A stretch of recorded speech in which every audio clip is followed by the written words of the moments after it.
Now we'll come to the anatomy of dicot and monocot plants. So first we'll understand the anatomy of dicot root. Okay. So when we see the transverse section of a sunflower root, it will show following tissues organization, that is epidermis, which is called epiblema, cortex, endodermis and stele. Okay. So these all terms you have to remember. The first one is the epidermis, then comes the cortex, endodermis and stele. Okay, so here you can see this is the epidermis part. Now this one is the cortex whole and this particular is the stele. Okay, in which you will endodermis will be here itself and then the stele comes. Okay, so in dicot root, epidermis is the outermost layer. Okay, epidermis is the outermost layer and many epiblema cells protrude as unicellular root hairs. So here you can say that epidermis, we already learned that epidermis was having a single layer, and these are the root hairs. Okay, now cortex consists of several layers of thin walled parenchyma cells with intercellular spaces. So this whole layer from here to here is the cortex. Okay, so it consists mainly of the intercellular parenchymatous cells with intercellular spaces. Okay, so epidermis is the outermost layer and it will have many epiblema cells which protrude as unicellular root hairs, and it consists of several layers of thin walled parenchyma. Cortex, when we come to cortex, it consists of several layers of thin walled parenchyma cells with intercellular spaces. Okay, now we come to the endodermis. Now this endodermis is the innermost layer of the cortex. Now in cortex only the innermost layer will be the endodermis. See, you can see here the radial formation of the cortex like cell. Okay, this is what? This is the endodermal cell. Okay, you can see here the pink lining, the pink layer here. Okay, this is the endodermis. It comprises a single layer of barrel shaped cells. Okay, it will be barrel shaped like this, barrel shaped cells without intercellular spaces, and there will be no intercellular spaces. The tangent and radial walls of the endodermal cells have deposition of suberin, that is water impermeable waxy material in the form of Casparian strips. Okay, so in the radial walls you will see what? Deposition like this of waxy material which is water impermeable, that is suberin, and this is nothing but the Casparian strips on the radial walls like this. Okay, now we come to the stele. Stele is the innermost part. Okay, you can see that all the tissues on the inner side of the endodermis together constitute stele. They include the pericycle, pith, conjunctive tissue and the vascular bundles. Okay, see here in the diagram you can see that this is the endodermis, the pink layer was the endodermis, then comes the cell, this is the pericycle. Okay, these are the vascular bundles. Okay, and inside this here will be present the conjunctive tissue. Okay, so all the tissues on the inner side of the endodermis together constitute stele. They include pericycle, pith, conjunctive tissue and vascular bundles. Okay, now we expand what is stele.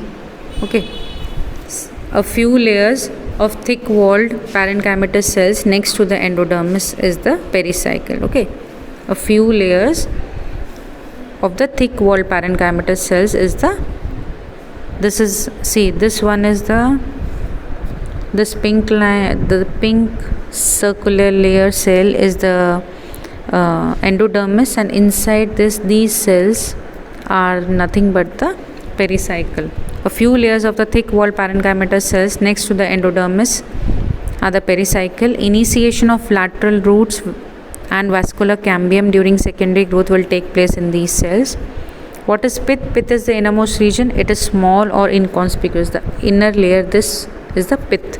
Okay, this can be small or inconspicuous. Now the parenchymatous cells, okay, which lie between the xylem and phloem are the conjunctive tissue. Okay, so the cells which will be present between xylem and phloem will be what? Will be the conjunctive tissue. Okay, Now vascular bundles, 2 or 4 xylem and phloem patches will be seen, and later a cambium ring develops between the xylem and the phloem. As we know that this is a dicot root, and dicot plants generally have cambium, which is an open type of vascular bundles. So a cambium ring will be formed and which will develop between the xylem and the phloem. Okay. Now comes the monocot root. So in monocot root, it is almost same with certain differences, like it has epidermis, cortex, endodermis, pericycle, vascular bundles and pith. They are having usually more than 6 xylem bundles. There we saw they were only 2 to 4, but here there are 6 xylem bundles. Pith is large and well developed, and no secondary growth will be seen here. Okay, so once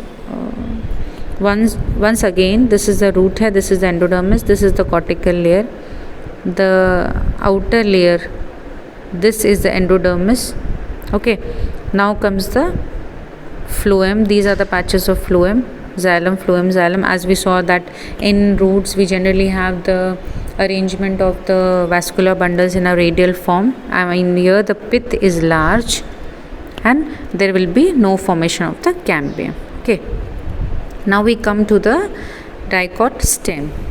So in dicot stem, the outermost epidermis is the outermost protective layer covered with a thin layer of cuticle, and it may bear trichomes and few stomata. So when we talk about stem, it will bear trichomes and few stomata. The outer epidermis, this is the epidermis. Okay. Cortex is made up of multiple layers of cells. In roots we saw that cortex was made up of parenchymatous cells with intercellular spaces, but here the cortex is made up of multiple layers of cells which are arranged in between epidermis and pericycles, and it consists of 3 subzones, that is hypodermis, cortical layers and endodermis. Okay. So when we talk about the hypodermis, it is the outer zone just below the epidermis, and it consists of few layers of collenchyma cells. So the hypodermis consists of the collenchyma, and it provides mechanical strength to the young stem.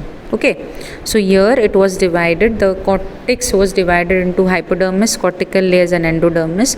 So hypodermis here is just below the epidermis, and it will have few layers of the collenchyma. See here, you can see here in the diagram, collenchyma layers are there.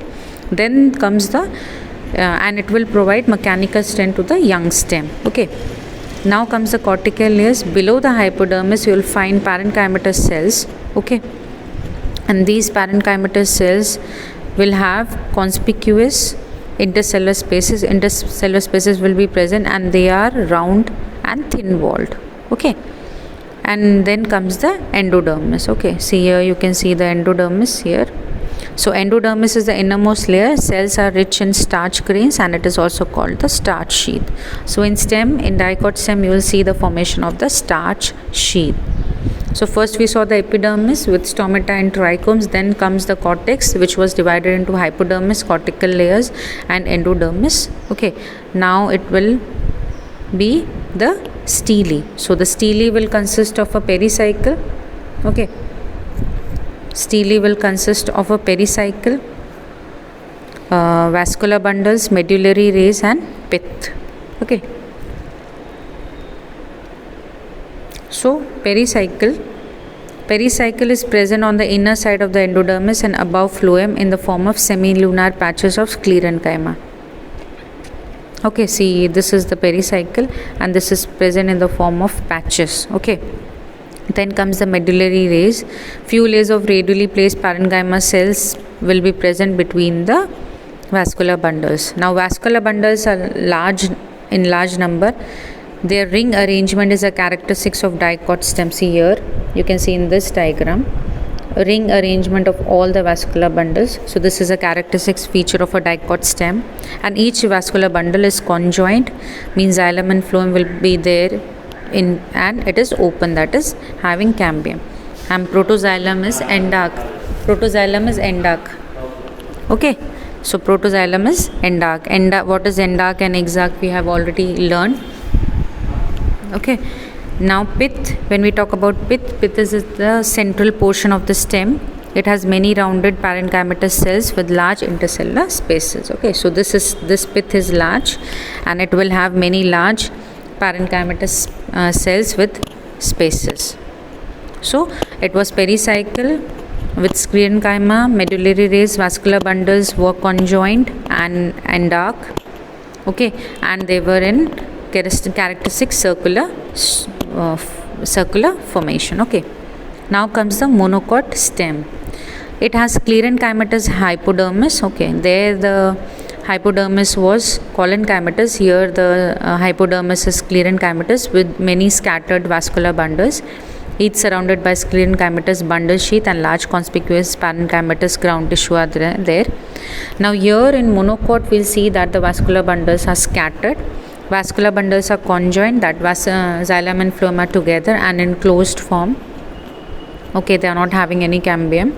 Peripheral vascular bundles are smaller than centrally located ones. Okay, peripheral, you can see here in the diagram that the peripheral vascular bundles here in the periphery are small, but the vascular bundles in the center are large. So this is a characteristic feature of a monocot stem, that peripheral vascular bundles are smaller than the centrally located ones, and the phloem parenchyma is absent here as they are the monocot, and water containing cavities are present within the vascular bundles. Okay, so you will see the water containing cavities will be present, and phloem parenchyma will be absent. So this was all about the this was all about the stem.